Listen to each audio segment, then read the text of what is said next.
Banyak seseorang yang gagal mempelajari ilmu gaib mata batin. Lalu letaknya di mana salahnya? Padahal saya sudah melakukan dzikir istiqomah yang beribu-ribu. Saya juga udah melakukan puasa. Saya juga udah melakukan melek satu malam. Namun hasilnya nihil. Saya tidak bisa melihat aktivitas gaib. Apakah salah cara ini? Di sini saya jelaskan bagaimana caranya untuk bisa melihat makhluk gaib dengan cepat dan benar. Ikuti terus channel ini.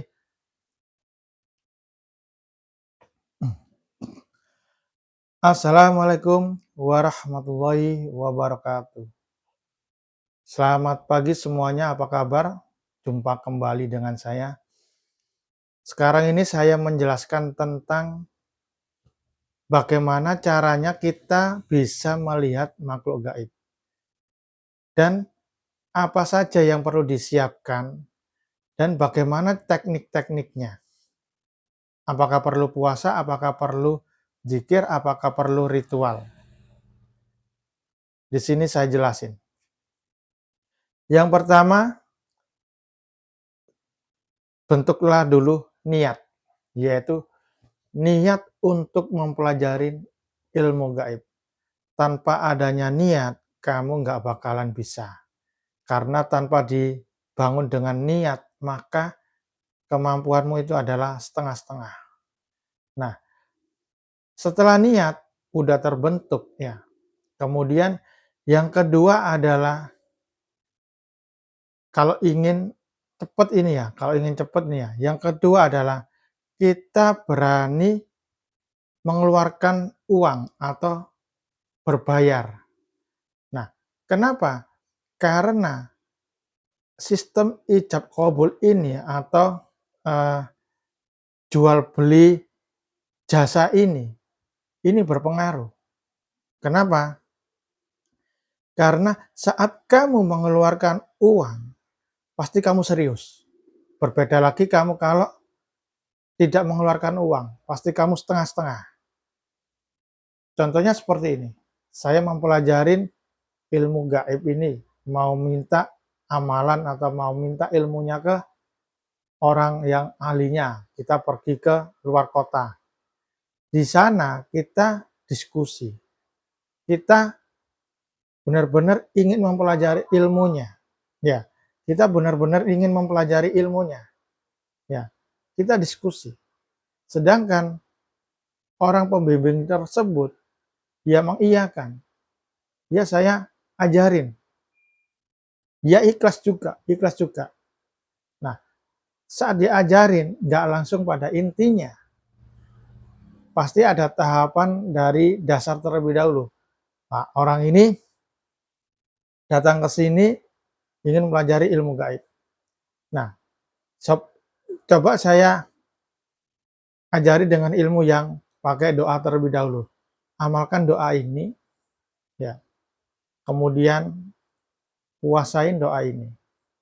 Nah, tandanya apa? Supaya dia itu tahu keseriusanmu mempelajari ilmu gaib. Nah, berbeda lagi jika kamu berbayar, datang ke suatu orang ya yang ahli spiritual di luar kota. Pak, saya ingin mempelajari ilmu gaib. Berapa maharnya? Berapa biayanya? Nah, maka dia mengeluarkan ilmu yang tercepat, yang ampuh, yang langsung bisa dibuktiin. Nah, maharnya sekian misalkan, maharnya sekian. Ke saya ajari, langsung aja duduk diam dan lakuin meditasi dan sebagainya. Nah, itu adalah apa ya? Teknik dasar untuk mempelajari ilmu gaib yang pertama. Dari segi ikhtiar terlebih dahulu yaitu susunlah niat.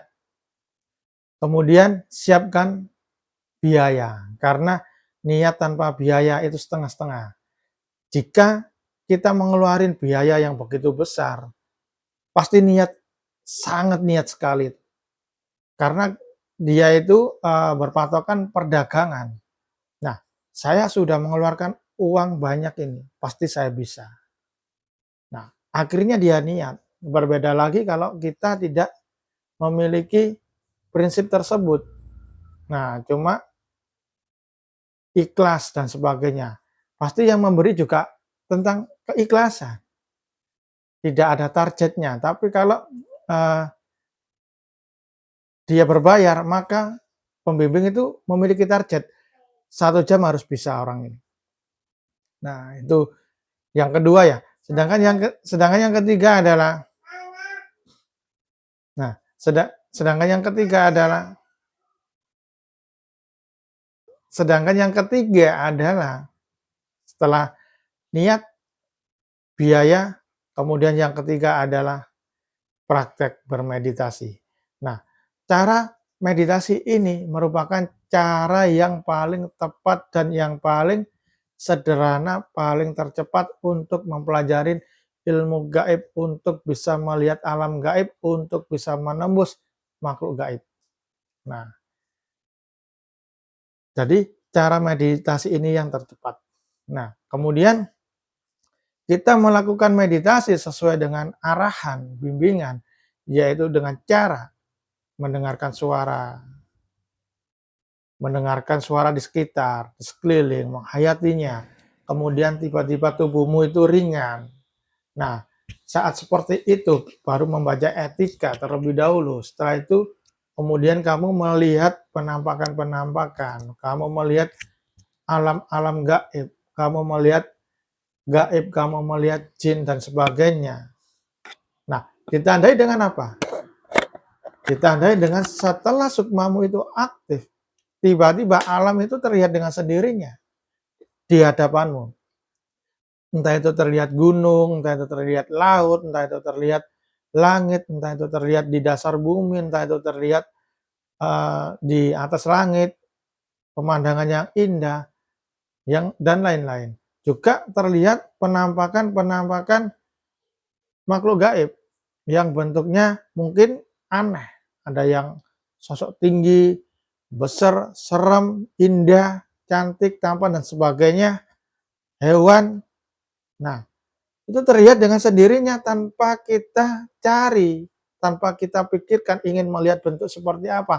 Itu terlihat dengan sendirinya. Setelah kamu membaca etika, setelah kamu mengaktifkan sukma. Nah, penampakan-penampakan itu sebelumnya, nah, penampakan-penampakan itu sebelumnya kita tidak membayangkan terlebih dahulu, kita tidak memikirkan terlebih dahulu, melainkan itu timbul dengan sendirinya. Itulah yang dinamakan alam gaib dan itu adalah jin. Nah, seperti itu kita melihat makhluk gaib. Jadi misalkan kita menerawang, kemudian kita melihat makhluk gaib, melihat alam jin. Nah, itu waktunya cuma sebentar, mungkin 1 detik ataupun 2 detik ataupun 3 detik kemudian tidak terlihat lagi. Nah, apakah yang seperti ini dikatakan udah sukses? Menurut saya itu udah benar, udah sukses. Nah, setelah memahami sistemnya, misalkan saat tubuh saya ini ringan, baru terlihat alam gaib, baru terlihat alam jin ya. Meskipun terlihat hanya 1 detik, 2 detik. Jika kamu udah paham saat terlihat itu kondisimu seperti itu, nah tingkatkan lagi sukmamu. Setelah kamu udah terlihat makhluk gaib tersebut, baca etika, perjelaslah, perteranglah, perlamalah. Nah, kemudian kita mengontrol pikiran kita supaya kita tidak memikir hal itu. Maka itu terlihat lama nanti. Bisa lebih dari 10 menit, bisa setengah jam, dan lain-lain. Nah, setelah itu pahamin saja, amati dan pahamin. Jika kamu punya masalah di kehidupanmu, masalah apapun. Nah, fenomena apa yang Anda lihat di alam gaib tersebut, itu praktekin, itu datangkan. Itu datangkan. Misalkan saat itu kamu melihat sosok berjubah putih, membawa tongkat atau membawa pedang ya. Kemudian kamu di kehidupan nyatamu, kamu memiliki masalah ataupun di perusahaanmu kamu terancam mau dikeluarin. Datangkan gaib tersebut.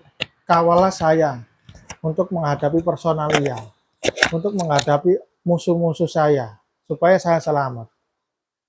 Nah, apabila ada orang yang menyerang saya, lumpuhkanlah, hilangkanlah dari pandangan saya. Nah, maka gaib tersebut itu membantumu. Nah, seperti itulah fungsinya mata batin itu. Jadi, tidak harus kita melihat berjam-jam. Setelah kita terlihat bentuknya, alamnya, amatin, baru di-lock di pikiran. Saat kamu memiliki masalah, itu gunain. Cukup sekian pengetahuan dari saya. Assalamualaikum warahmatullahi wabarakatuh.